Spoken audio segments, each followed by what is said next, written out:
এই মুহূর্তে আলু নিয়ে সবচাইতে বড় খবর, চিঠি পেলে প্রতিবেশী রাজ্যে আলু পাঠাবে বাংলা, সিদ্ধান্ত মমতার।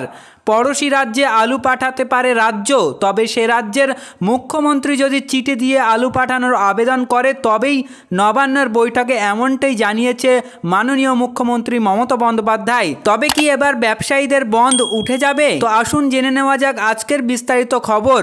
যারা আমাদের চ্যানেলে নতুন এসেছেন অবশ্যই চ্যানেলটিকে সাবস্ক্রাইব করে পাশে থাকা ঘন্টাটি বাজিয়ে রাখবেন এবং আপনার ব্যক্তিগত মতামত আমাদের ভিডিওতে অবশ্যই জানাবেন। তো চলুন ভিডিওটি শুরু করা যাক।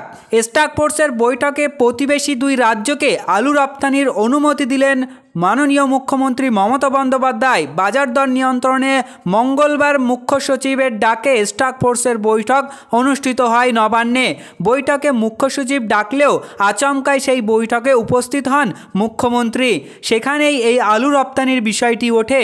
সম্প্রতি বিজেপি শাসিত প্রতিবেশী দুই রাজ্য থেকে পশ্চিমবঙ্গের আলু পাঠানোর জন্য আবেদন করা হচ্ছিল। এ রাজ্যে আলুর দাম সাধারণের নাগালের বাইরে চলে যাওয়ার কারণে আলু রপ্তানির উপর কিছু বিধিনিষেধ আরোপ করা হয়েছিল। তবে এই মুহূর্তে যে খবর, বাজারে আলু 32 টাকায় বিক্রি হচ্ছে, সুফল বাংলায় পাওয়া যাচ্ছে 28 টাকায়। ফলে কয়েকদিন আগেও যেখানে আলু 35 থেকে 37 টাকা দরে বিক্রি হচ্ছিল, সেখানে দাম কিছুটা নিয়ন্ত্রণে এসেছে বলে মনে করছে রাজ্য সরকার।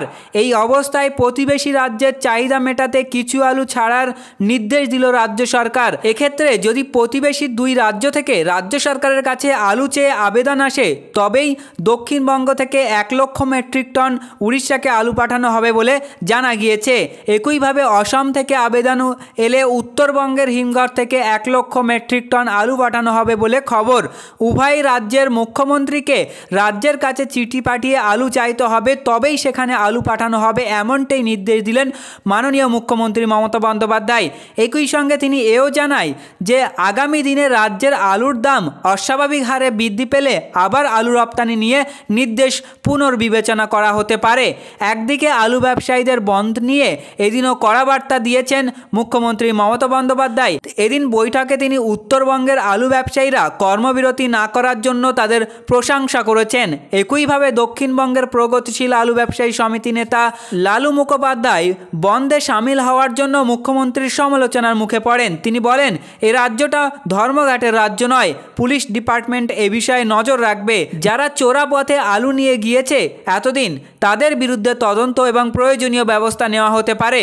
এ কাজে যারা যুক্ত সরকারের লোক হলেও তাদের বিরুদ্ধে ব্যবস্থা নেওয়া হবে বলে জানিয়েছেন মুখ্যমন্ত্রী। তো প্রিয় আলু চাষি ও ব্যবসায়ী বন্ধুরা, এই ছিল আজকের আলুর গুরুত্বপূর্ণ খবর। পরবর্তী এই ধরনের গুরুত্বপূর্ণ খবরগুলি পেতে আমাদের চ্যানেলটিকে সাবস্ক্রাইব করে পাশে থাকা ঘন্টাটি বাজিয়ে রাখুন এবং ভিডিওতে একটি লাইক করুন এবং আপনার ব্যক্তিগত মতামত আমাদের ভিডিওর নিচে কমেন্ট সেকশনে জানাতে পারেন। আপনাদের ব্যক্তিগত মতামত আমাদের কাছে খুবই গুরুত্বপূর্ণ।